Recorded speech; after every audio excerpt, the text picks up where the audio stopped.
Hi, and welcome to Conversation with RJ. On this episode, we'll be dealing with the importance of health and fitness. Our very special guest will be Walmbeqan N'Dure and our pastor, Lewis Henderson. It's going to be a great topic. Stay tuned, and you're going to be excited about this show.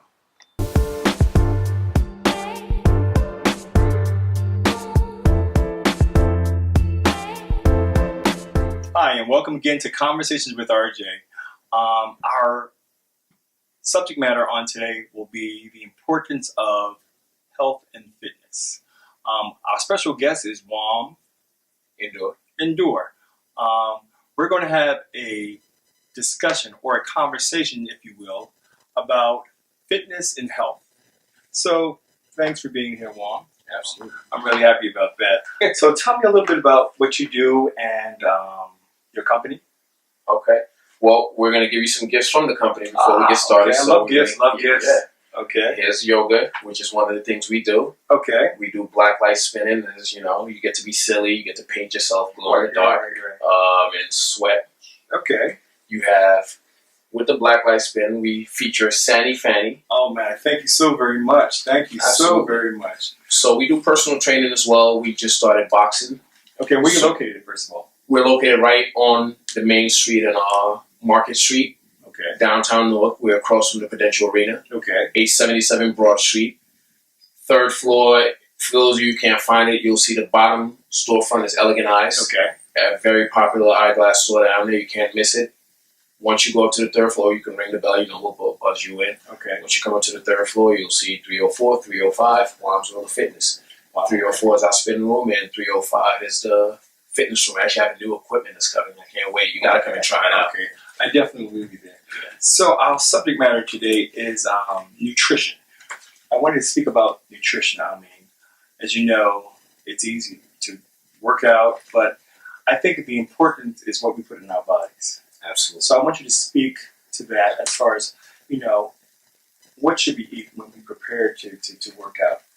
Or what regimen should we be on if we want to lose weight? I mean, me, myself, I make it personal. I need to lose this belly fat. It's a common issue. And I know it's all in my diet. I love to eat sweets. I love cakes and things of that sort. However, for me to lose that, I know I have to be consistent in what I do and not eat all the sugars. So kind of speak to the nutrition part as far as what will keep us healthy and what will keep us sustainable as far as our day when we're going to work. Things of that nature. Okay. I think the first question that people should ask themselves, because it's not a walk in the park. Okay. It's not that easy. You have to be realistic. It's got to be asking yourself a question like, how important is this to you? And is it important enough if it means that you have to eat chicken and broccoli for every meal for the rest of your life? Wow. Okay. It's that serious.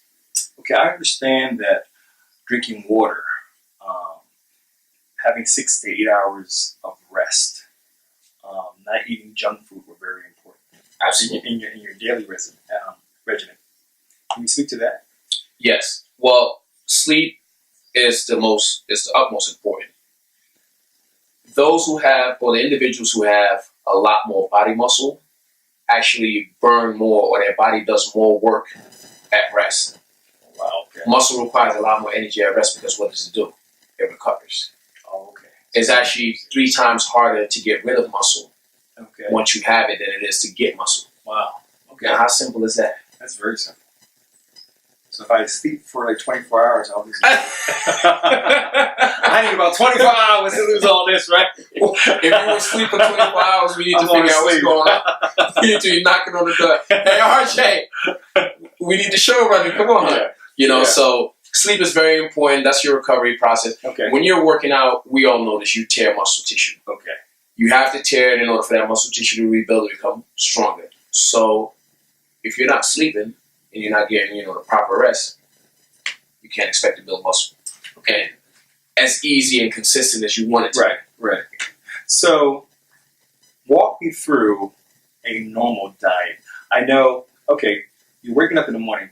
I know they call it something like you're breaking your fast, because that's why it's called intermittent fasting. Yeah, intermittent fasting. Right. So, when you haven't eaten for 6 to 8 hours, your body is in what mode?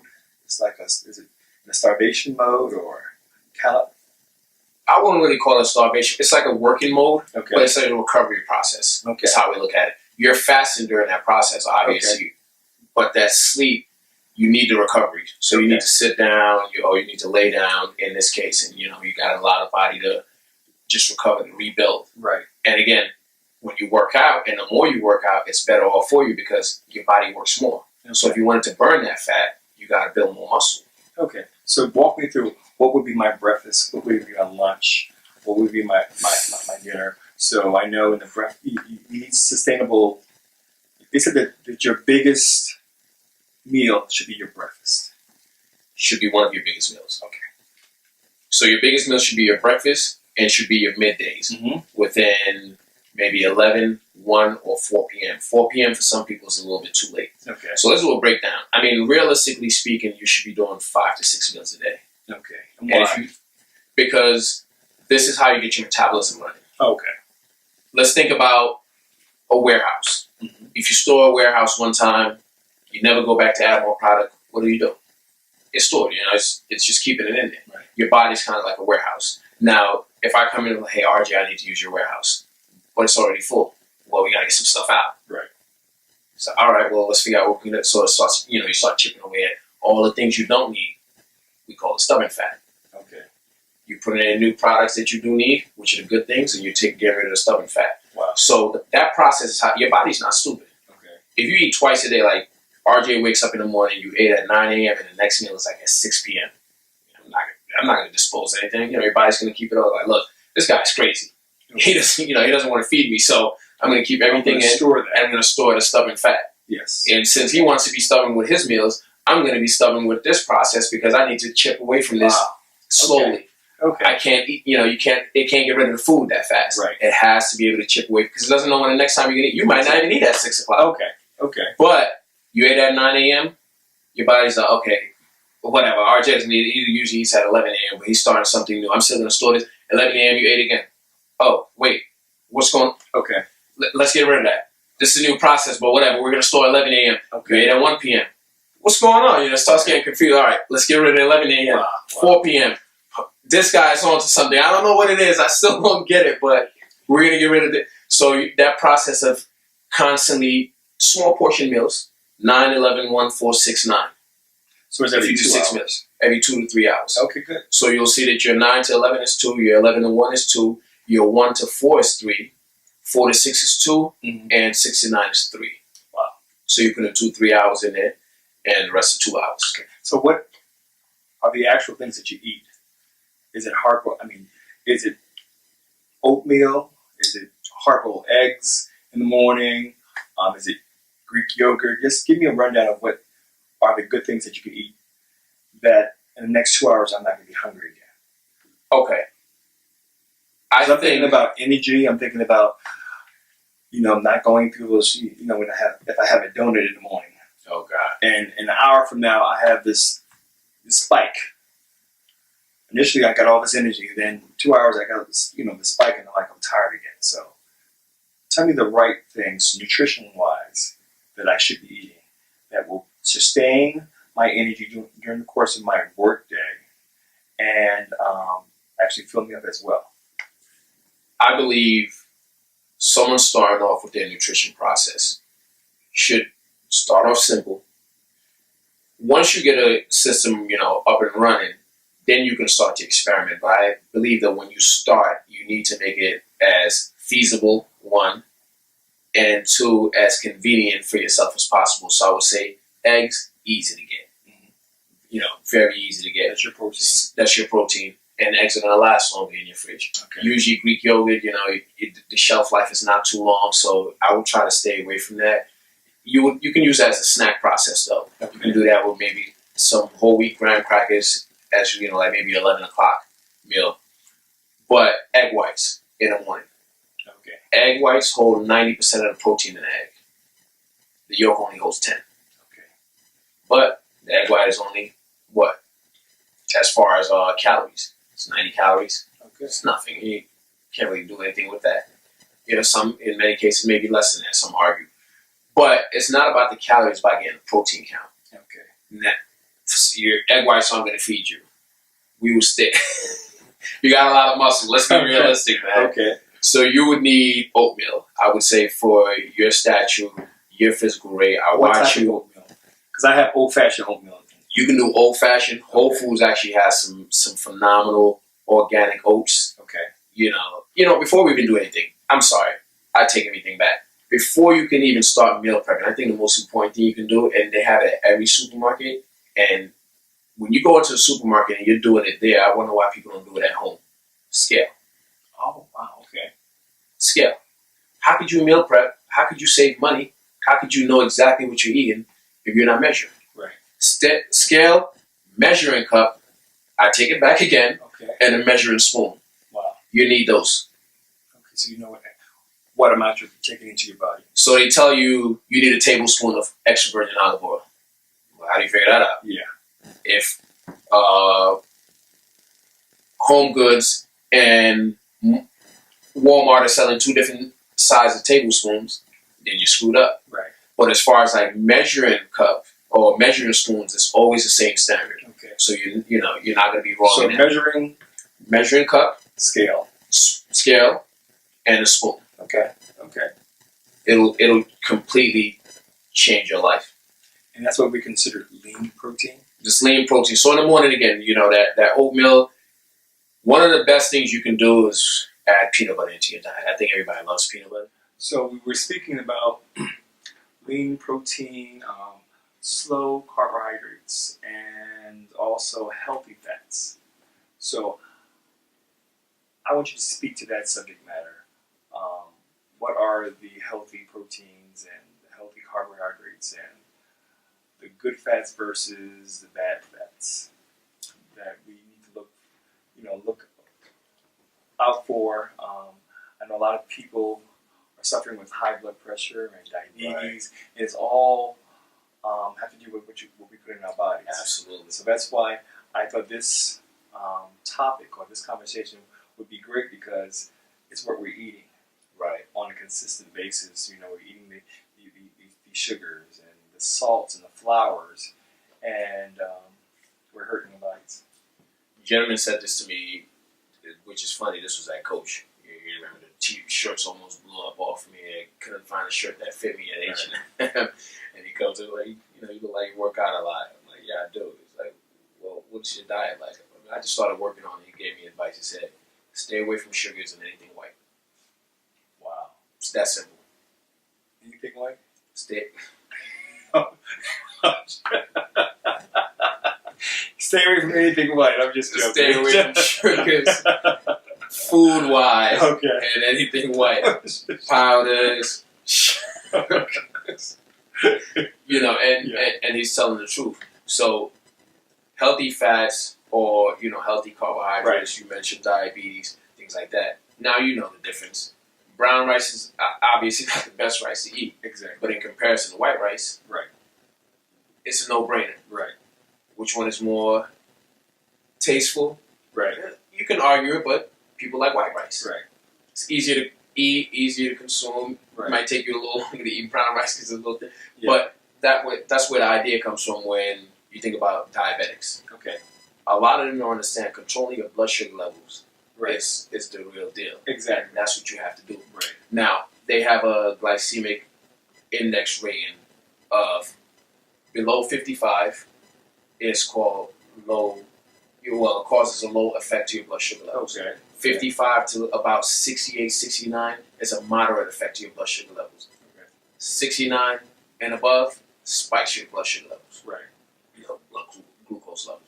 So a lot of these individuals know that, in many cases, you shouldn't have that Fruit of the Loop or, you shouldn't have those gummy bears. Yeah. Unless your sugar is low, and they would know.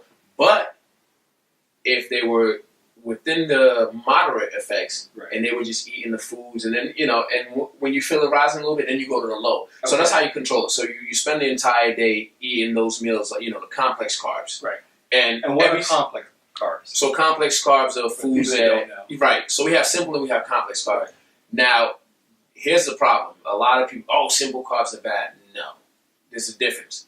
Complex carbs are what you consume throughout the course of your day. Okay. Why? You need your blood sugar levels to balance out. You need your body to consume. So complex carbs are foods that your body take longer to break down. Why is that good throughout the course of the day? Who wants to be eating 15 times a day? You know, it's just common sense. So if you're eating, let's say between your 2 meals, you have your complex carbs. You want to get to that point without starvation. Now, where do simple carbs come into play? That's what we call post-workout. How does that make sense? You're burning sugar. Okay. That's where the energy comes from. So when you exercise, you're burning those nutrients that need to be replaced immediately after an exercise. Okay, let's speak to the healthy fats. Healthy fats versus the saturated fats that are bad. So fried foods, you know, the difference between canola oil and actually canola oil is arguably good in some cases, but like take vegetable oil and vegetable oil or just regular olive oil. You know, okay. Healthy fats, saturated fats. You know. What about guacamole? I heard it was a good fat. Guacamole is an amazing fat. Right. And you can literally mash it, spread it over bread, call it a day. Right. So that's a good choice for a snack. To I usually tell people your snack should be between 11 and 4 p.m. Okay. Sometimes 6. And so those are those fillers right there. Guacamole, spread on whole wheat bread or whole wheat toast or croissant. It's something that you might like, or you can just eat the guacamole as it is. Okay. Let's talk about the beverages. They said that you shouldn't. We're trying to stay away from sugar. Anything white, you said, right? Right. So our beverages, the unsweetened almond milk. Tell me some other beverages that we can drink other than water that is healthy for us. And that has a nutritious value in our bodies. Right. Well, we know everybody experimenting with water now, so someone will tell you, "Oh, go get electrolyte." That's fine. But unsweetened orange juice, and I'm talking 100%. You'd probably have to read through a million labels before you find the right one at a shop, right? Or at your local grocery store, whatever the case may be. Unsweetened orange juice is pretty good for you. It's green tea. Yes, green tea. This is a practice that I do every day. I would tell everybody to get a teapot. And a teapot is not a kettle. Get a teapot with a whisk in it. Okay. Have that in the house. Get a kettle. If you don't have time to wait for the water to get warmed up, get an electric kettle. Right. Does it in 30 seconds. Wow. Sometimes I have one in the gym and I have my regular kettle. See, I like the traditional kettle at the house. I can't light a fire in the gym, so we got the electric one. And find yourself a very good spot. Actually, Health Foods down in Newark, right next to the Marriott, where the Prudential is, they have a good assortment of herbal teas. Okay. Use this as a cleanse at night. Okay. So I shouldn't have to tell you about how to warm up hot water. Right? You pour water in the kettle, put it on the stove, turn it on. When you go and turn it off. Okay. You go and turn it off. Okay. But the important part is taking the herbal tea, put it into your teapot, let the water simmer into it, and just let it sit. Wow. I let it sit for at least 7 minutes. 7 minutes, okay. Yeah, at least I want that tea I want the entire taste. Okay. The entire taste. And you get some nice meditation. So this is good, just herbal cleanse for yourself at night. You don't have to get the detox. We're not asking you to go to the bathroom. It's just to clean your systems out at night. Okay. So green tea is a good option for one of those, but you can try also, assortments of herbal teas. Black tea. Yeah, it's amazing. Chamomile is getting up there these days, as far as popularity goes.